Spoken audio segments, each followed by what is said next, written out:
नमस्कार दोस्तों, आज के वीडियो में मैं आपको बताने वाला हूं कि इनकम टैक्स डिपार्टमेंट का जो भी नया ई फाइलिंग पोर्टल है incometax.gov.in, आप उस पे जो है अपना इनकम टैक्स रिटर्न कैसे फाइलिंग कर सकते हैं। तो पहले फ्रेंड्स, अगर आपने अभी तक इस पोर्टल पे रजिस्ट्रेशन नहीं किया है तो आप इस पे रजिस्ट्रेशन पे क्लिक करके जो है आप रजिस्टर कर सकते हैं। इसके रिगार्डिंग मैंने ऑलरेडी वीडियो बना रखा है, तो उसका लिंक जो है आपको इस वीडियो के डिस्क्रिप्शन बॉक्स में मिल जाएगा और आपको आई बटन पर उसका लिंक मिल जाएगा।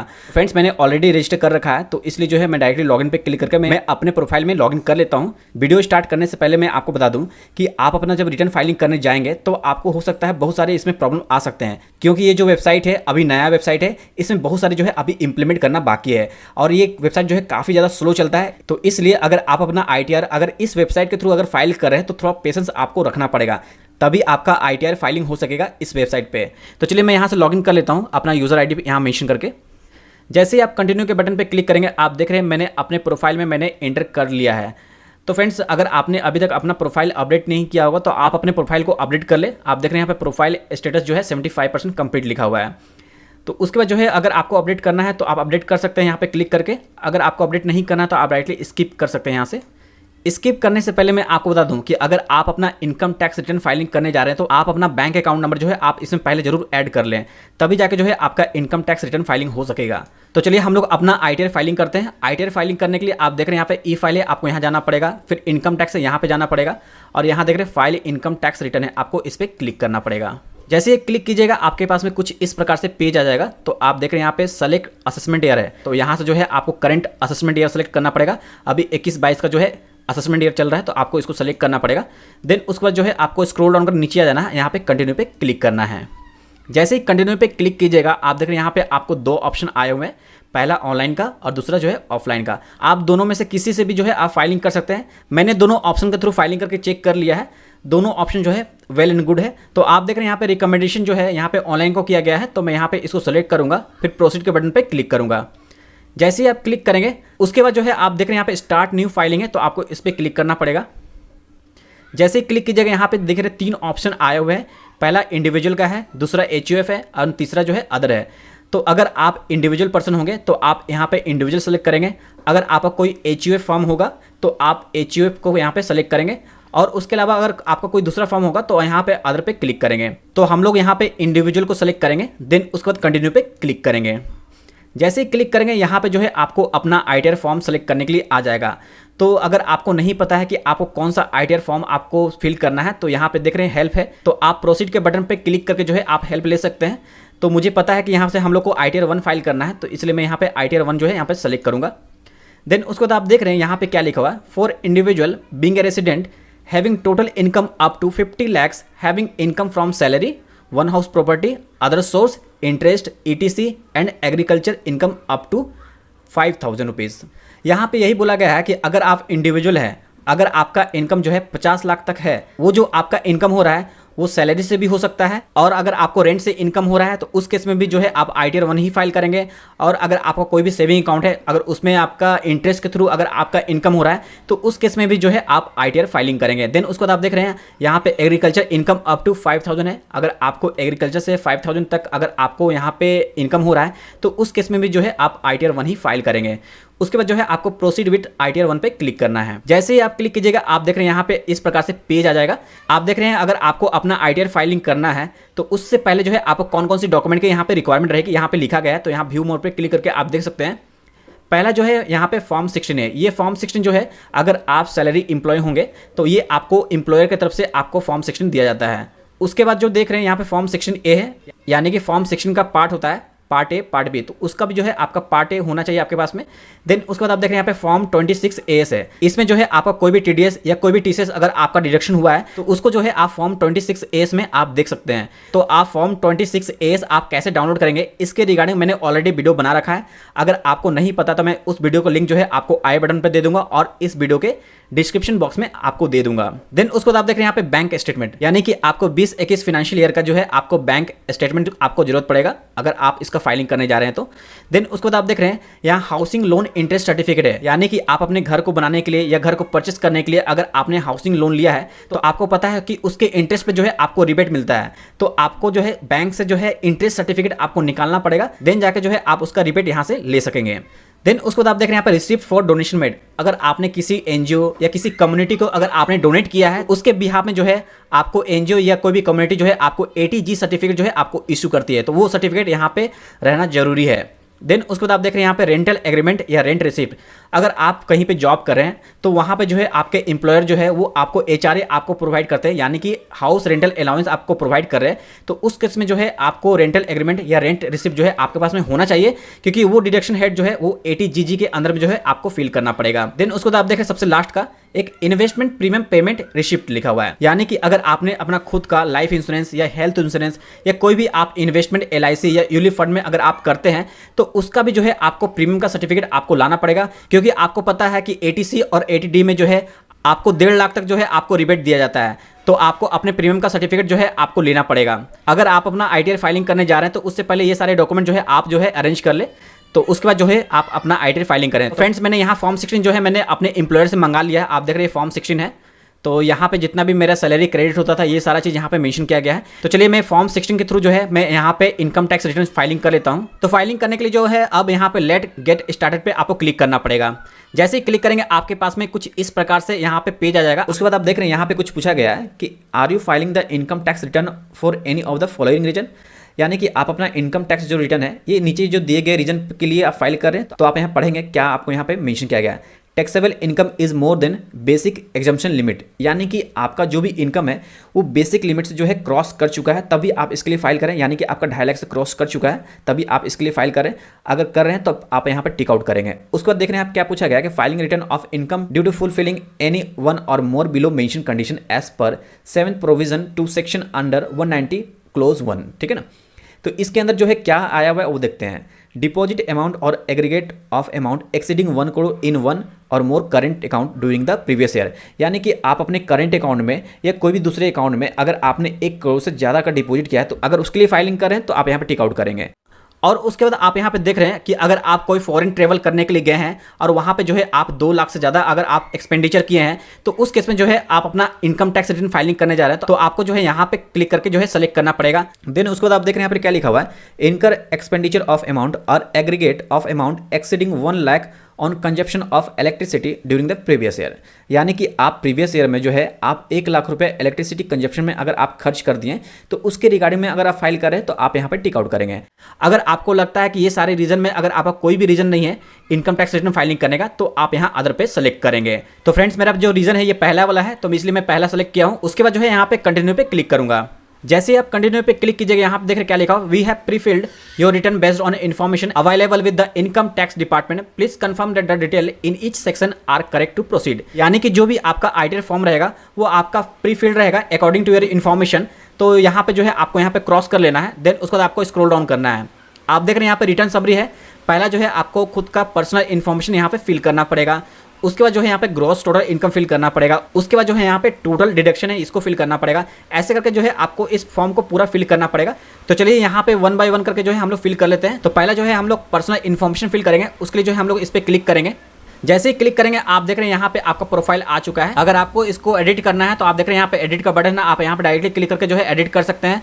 अगर आपको यहाँ कॉन्टैक्ट को अगर एडिट करना है तो आप डायरेक्टली यहाँ पे क्लिक करके जो है एडिट कर सकते हैं। उसके बाद आप देख रहे हैं यहाँ पे क्या लिखा हो, नेचर ऑफ एम्प्लॉयमेंट। तो आपको यहाँ पे नेचर ऑफ एम्प्लॉयमेंट जो है आपको सेलेक्ट करना पड़ेगा। तो यहाँ पे देख रहे हैं सेंट्रल गवर्नमेंट नौकरी है, स्टेट गवर्नमेंट नौकरी है आपका, या PSU में नौकरी है। तो मैं यहाँ पे जो है अदर सेलेक्ट करूँगा। तो मैं यहाँ पे अदर यहाँ पे क्लिक करके सेलेक्ट कर लेता हूँ। उसके बाद आप देख रहे हैं यहाँ पे क्या लिखा हो, फाइल अंडर सेक्शन है, यानी कि किस सेक्शन में आप फाइल कर रहे हैं। तो अगर आप ड्यू डेट से पहले फाइल कर रहे हैं तो यहाँ पे देख रहे हैं 139 अंडर क्लोज 1 होगा। तो यहाँ पे देख रहे हैं ये डिफॉल्ट सेट किया हुआ है, यानी कि आप ड्यू डेट से पहले फाइल कर रहे हैं। मे भी शायद 31 अगस्त जो है इसका लास्ट डेट होगा, तो इसलिए अभी ड्यू डेट है। उसके बाद यहाँ पे देख रहे हैं अंडर सेक्शन 139 क्लॉज 4 लिखा हुआ है। अगर आप अपने इनकम टैक्स रिटर्न को ड्यू डेट के बाद फाइल करते हैं तो आपको इसको सेलेक्ट करके आपको यहाँ पे फाइल करना पड़ेगा। अगर जैसे कि अगर आप 31 अगस्त 2021 के बाद फाइल करेंगे तो आपको इसको सेलेक्ट करके जो है आपको फाइल करना पड़ेगा। उसके बाद यहाँ पे देख रहे हैं 129 क्लोज 5 लिखा हुआ है, यानी कि अगर आप इस फर्स्ट वाले पे अगर आपने अपना रिटर्न सबमिट कर दिया, उसके बाद अगर आपको कुछ चेंजेस करना है अपने रिटर्न में तो आप जब दोबारा जब रिवाइज फाइल करेंगे अपने रिटर्न को तो आप इसको सेलेक्ट करके जो है आप फाइल करेंगे। देन उसके बाद आप देख रहे हैं यहाँ पे क्या लिखा हुआ 119 अंडर क्लोज 2 यहाँ पे B लिखा हुआ है, यानी कि इस कंडीशन में क्या है कि यहाँ आप देख रहे हैं आफ्टर कंडोनेशन ऑफ डिले, यानी कि आपको 17-18 फाइनेंशियल ईयर का अगर आपको रिटर्न फाइल करना है उसके लिए जो है आपको रिक्वेस्ट जनरेट करना पड़ेगा कंडोनेशन ऑफ डिले का। वो आपका अप्रूव हो जाएगा तो उसके बाद जो है आपको अपने इनकम टैक्स रिटर्न को जो है आपको इस सेक्शन में आपको फाइल करना पड़ेगा। तो उसके बाद आप इसको स्क्रॉल डाउन करेंगे, यहाँ पे देख रहे कुछ लिखा हुआ है कि file in response to notice under section, यानी कि अगर आपको इनकम टैक्स डिपार्टमेंट की तरफ से कोई भी अगर आपको सोकोस नोटिस या कोई भी आपको भी नोटिस आता है, तो जब भी नोटिस आएगा तो यहाँ पे जितना भी अंडर सेक्शन मेंशन किया गया है इसी के अंतर्गत आएगा। तो उसमें आपको लेटर में देखना है कि कौन सा सेक्शन मेंशन किया गया है, उसी को यहाँ पे सेलेक्ट करके जो है आप उसको फाइल करेंगे। उसके बाद जो है आपको यहाँ से स्क्रॉल डाउन करना है, यहाँ पर देख क्या लिखा हुआ, are you opting for new tax regime under section 115 BAC।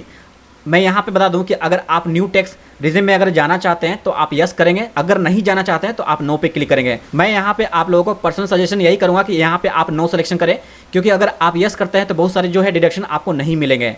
तो यहाँ पे जो है आप नो करके जो है आगे प्रोसीड करें। उसके बाद जो है यहाँ पे आपको स्क्रॉल डाउन करना है और यहाँ पे देख रहे जो भी मैंने बैंक अकाउंट नंबर ऐड किया था वो मेरा यहाँ पे शो कर रहा है। उसके बाद जो है आपको यहाँ पे कंफर्म के बटन पे क्लिक करना पड़ेगा। जैसे ही कंफर्म के बटन पे क्लिक कीजिएगा, आप देख रहे हैं यहाँ पे क्या लिखा हुआ है, इट्स गुड कीप गोइंग। यहाँ पे जो है आपको हर एक सेक्शन फिल करने के बाद जो है यहाँ पे चेक करना है कि आप सही जा रहे हैं कि नहीं जा रहे हैं, यानी कि हम लोग यहाँ पे सही जा रहे हैं। तो उसके बाद देख रहे हैं यहाँ पे कंफर्म लिखा हुआ है, यानी कि मेरा पर्सनल जो इन्फॉर्मेशन है वो मेरा सक्सेसफुली जो है फिल हो चुका है। अगर आपको चेंज करना है तो आप डायरेक्टली इस पर दोबारा क्लिक करके जो है आप चेंज कर सकेंगे। उसके बाद जो है हम लोग यहाँ पे ग्रॉस टोटल इनकम को फिल करेंगे। तो चलिए उसके लिए यहाँ पे क्लिक करेंगे। जैसे ही क्लिक करेंगे आपके पास में कुछ इस प्रकार से पेज ओपन होकर आ जाएगा। तो आपको क्या करना है, अपने इनकम फ्रॉम सैलरी को जो है यहाँ पे एडिट करना है। एडिट करने के लिए जो है आप देख रहे हैं यहाँ पे एडिट का बटन है, आपको इस पर क्लिक करना पड़ेगा। तो आपको जो है पहला अपना फॉर्म 16 निकाल लेना पड़ेगा। चलिए मैं फॉर्म 16 निकाल लेता हूँ यहाँ पे। तो यहाँ पे देख रहे हैं salary as per provision content in section 17 under clause 1। तो यहाँ पे जो है आपको उसी प्रकार से फिल करना पड़ेगा। तो मैं इसको थोड़ा सा छोटा कर देता हूँ यहाँ पे। तो आप देख रहे हैं यहाँ फॉर्म 16 में जो है मेरा यहाँ पे 5,35,707 रुपये है। तो मैं उसको यहाँ पे फिल करूँगा। चलिए फिल कर देते हैं। मैंने यहाँ फिल कर दिया। उसके बाद आप देख रहे हैं यहाँ पे क्या लिखा हुआ है, value of perquisites as per section 17 under section 2। यहाँ पे देख रहे हैं क्या लिखा हुआ है, मेरा इस सेक्शन में 0 लिखा हुआ है। तो यहाँ पे मैं 0 फिल करूँगा। उसके बाद आप देख रहे हैं यहाँ पे क्या लिखा हुआ, profit in lieu of salary as per section 17 under clause 3। तो आपको फॉर्म 16 चेक करना है। यहाँ पे देख रहे हैं क्या लिखा हुआ है, 0 है, तो मेरा 0 यहाँ फिल करना पड़ेगा। उसके बाद जो है आप देख रहे हैं यहाँ पे एग्जाम्ड अलाउंस को आपको फिल करना पड़ेगा।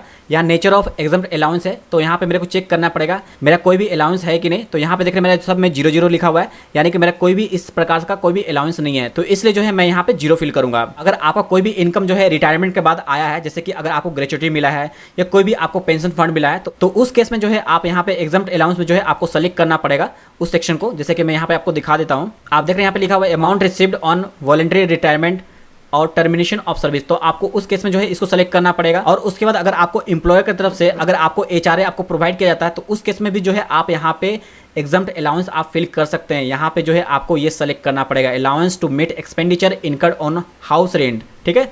देन उसके बाद यहाँ पे बहुत सारे ऑप्शन आपको दिखेंगे। अगर आपको लगता है कि ये सारे ऑप्शन में अगर आपको एग्जाम्ड अलाउंस होता है तो आपको यहाँ फिल करना पड़ेगा, पर मेरे केस में ऐसा कुछ नहीं है। आप देख रहे हैं यहाँ पे मेरा जो है पूरा 0 लिखा हुआ है। मैं आपको दिखा देता हूँ। यहाँ पे देख रहे हैं allowance to extent exempted under section में जितना भी है सब मेरा 0 है, तो इसलिए मैं यहाँ पे 0 फिल किया हूँ। ठीक है।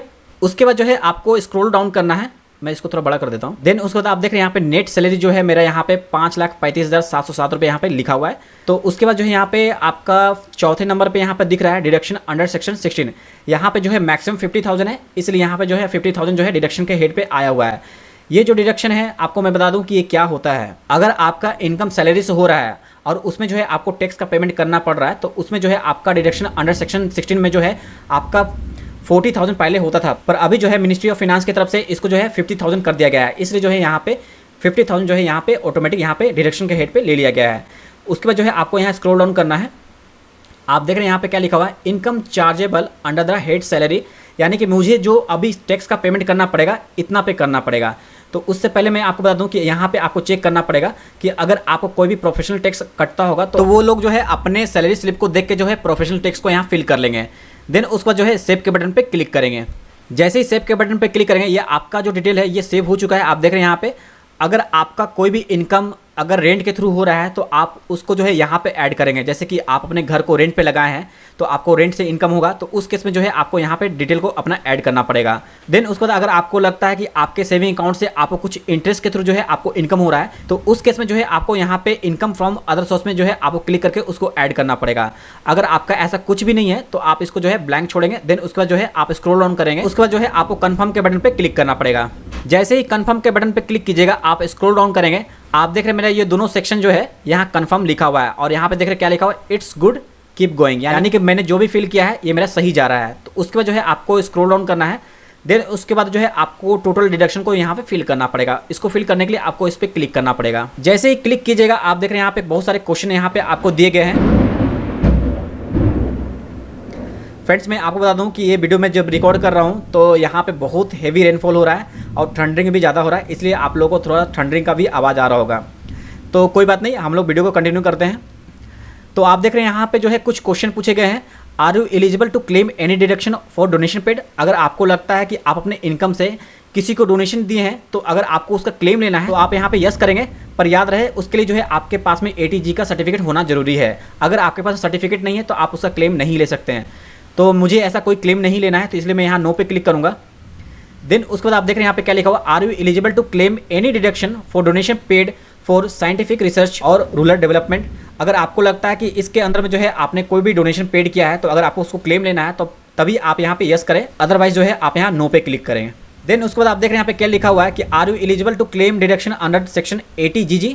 अगर आपको लगता है कि 80G के अंदर जो है आपका डिडक्शन में क्लेम लेना है तभी आप यहाँ पे यस करें, अदरवाइज यहाँ नो पे क्लिक करें। देन उसके बाद आप देख रहे हैं यहाँ पे क्या लिखा हुआ है कि are you eligible to claim deduction in respect of payment made towards life insurance premium और पब्लिक प्रोविडेंट फंड और 5 year tax saver fix deposit ETC? इसमें जो है क्लेम लेना है, तो इसलिए मैं यहाँ पे यस पे क्लिक करूँगा। कितना आपको अमाउंट का यहाँ पे क्लेम लेना है तो वो आपको यहाँ पे मेंशन करना पड़ेगा। मुझे जो है यहाँ पे 1 लाख का लेना है, तो मैं यहाँ पे 1 लाख यहाँ मेंशन करूँगा। देन उसके बाद आप देख रहे हैं यहाँ पे क्या लिखा हुआ, are you eligible to claim deduction under section 80CCD contribution to pension scheme of central government by employer? यानी कि आपका एम्प्लॉयर अगर आपको कंट्रीब्यूशन जो है 10% या 12% जो है आपको पेंशन स्कीम में करता होगा तो उस केस में जो है आप यहाँ पे क्लेम ले सकते हैं। उसके बाद जो है यहाँ पे आपको स्क्रॉल डाउन करना है। यहाँ पे देख रहे कुछ और क्वेश्चन पूछा गया है कि are you eligible to claim deduction in respect of payment made toward medical insurance premium और प्रिवेंटिव हेल्थ चेकअप और medical expenditure for specific individual? अगर आपको लगता है कि कोई भी आप मेडिकल इंश्योरेंस करवाए हैं, उसका प्रीमियम पेड कर रहे हैं, तो उसके बिहाफ में अगर आपको यहाँ पे क्लेम लेना है तो आप यहाँ से ले सकते हैं। तो मेरे केस में ऐसा कुछ भी नहीं है, तो इसलिए मैं यहाँ पे नो पे क्लिक करूँगा। देन उसके बाद आप देख रहे हैं यहाँ पे क्या लिखा हुआ, are you eligible to claim deduction in respect of payment made towards interest on loan taken for higher education for self and relative? यानी फ्रेंड्स, अगर आपने अपने पढ़ाई के लिए लोन लिया है, जैसे कि बीटेक करना है या आपको MBA करना है, उसके लिए अगर आपने लोन लिया है, आप बैंक विजिट करें, वहां जाके बोलिए सर मैंने जो लोन लिया है उस पर कितना इंटरेस्ट लग रहा है ईयरली, आप मुझे उसका सर्टिफिकेट दीजिए, क्योंकि मुझे उस इंटरेस्ट का जो है मुझे रिबेट लेना है अपने इनकम टैक्स रिटर्न फाइलिंग में। तो यहाँ पे अगर आपको अपने लोन का क्लेम करना है तो यस करेंगे, अगर नहीं करना है तो नो पे क्लिक करेंगे। यहाँ पे देख रहे क्या लिखा हो, are you eligible to claim any other deduction? अगर आपको लगता है कोई और डिडक्शन का अगर आपको क्लेम लेना है तो आप यहाँ पे यस करेंगे। देन उसका जो है आपको यहाँ पे पूरा अमाउंट फिल करना पड़ेगा। आप देख रहे हैं यहाँ बहुत सारे जो है आपको हेड्स दिए गए हैं। अगर आपको लगता है कि इस सारे सेक्शन के अंदर जो है आपको क्लेम लेना है तो यहाँ पे जो है आपको डायरेक्टली पूरा अमाउंट यहाँ पे फिल करना पड़ेगा कि आपको कितना अमाउंट का जो है आपको रिबेट लेना है। तो मेरा ऐसा कुछ नहीं है, तो इसलिए मैं यहाँ नो पे क्लिक करूँगा, फिर फाइनली कंटिन्यू पे क्लिक करूँगा। देन आप देख रहे हैं ये फॉर्म आपका जो है सेव हो चुका है, आपका जो भी डिडक्शन हेड था। यहाँ पे देख रहे क्या लिखा हुआ है, if you are entitled to any other claim please select to claim such eligible deduction.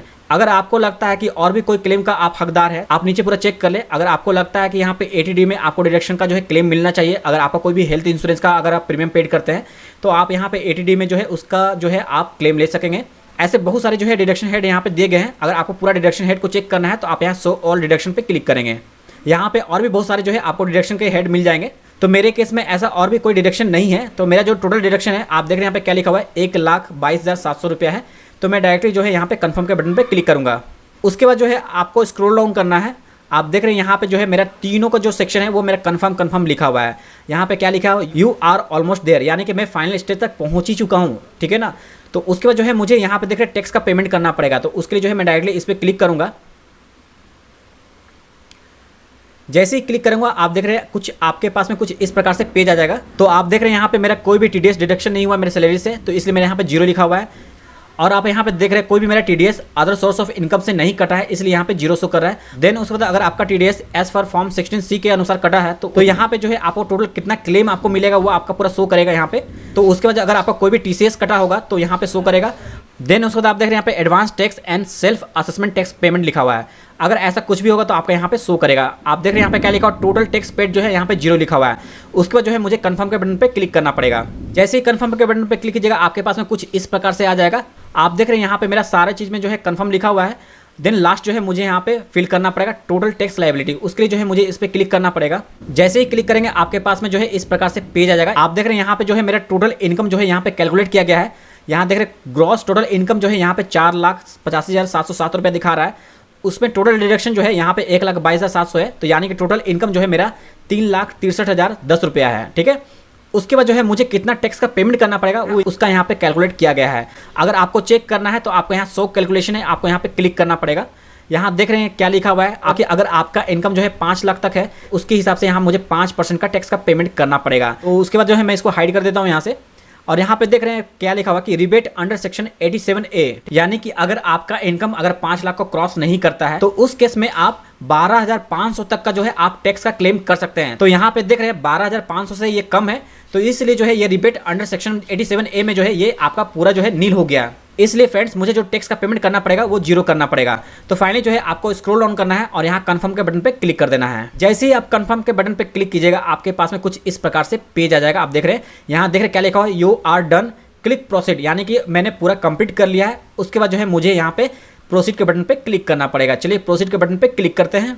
जैसे ही प्रोसीड के बटन पे क्लिक करेंगे आपके पास में कुछ इस प्रकार से पेज आ जाएगा। आप देख रहे हैं मुझे कितना पेमेंट करना पड़ रहा है। आप देख रहे हैं यहाँ पे टोटल ग्रॉस इनकम लिखा हुआ है, टोटल डिडक्शन लिखा हुआ है, यहाँ पे टोटल टैक्सेबल इनकम लिखा हुआ है। उसके बाद आप यहाँ देख रहे हैं total tax fee and interest लिखा हुआ है 0, यानी कि मुझे 0 पेमेंट करना है यहाँ पे, यानी कि मुझे यहाँ पे कुछ भी टैक्स का पेमेंट नहीं करना है। उसके बाद जो है आपको प्रीव्यू रिटर्न पे क्लिक करना है। जैसे ही आप प्रीव्यू रिटर्न पे क्लिक कीजिएगा आपको पूरा यहाँ पे स्क्रॉल डाउन करना है और आपको इसको यहाँ पे टिक आउट करना है और यहाँ पे जो है आपको खुद का नाम यहाँ फिल करना पड़ेगा। चलिए यहाँ फिल कर देते हैं। देन उसके बाद यहाँ पे आपको अपने फादर का नाम फिल करना पड़ेगा। देन उसके बाद आप यहाँ पे देख रहे हैं this return in my capacity as, यहाँ पे आपको सेल्फ सेलेक्ट करना पड़ेगा, सेल्फ सेलेक्ट कर लीजिएगा। उसके बाद यहाँ पे आपको अपना पैन नंबर जो है आपको फिल करना पड़ेगा, फिल कर दीजिएगा। उसके बाद जो है आपको यहाँ पे प्रोसीड टू प्रीव्यू पे क्लिक करना पड़ेगा।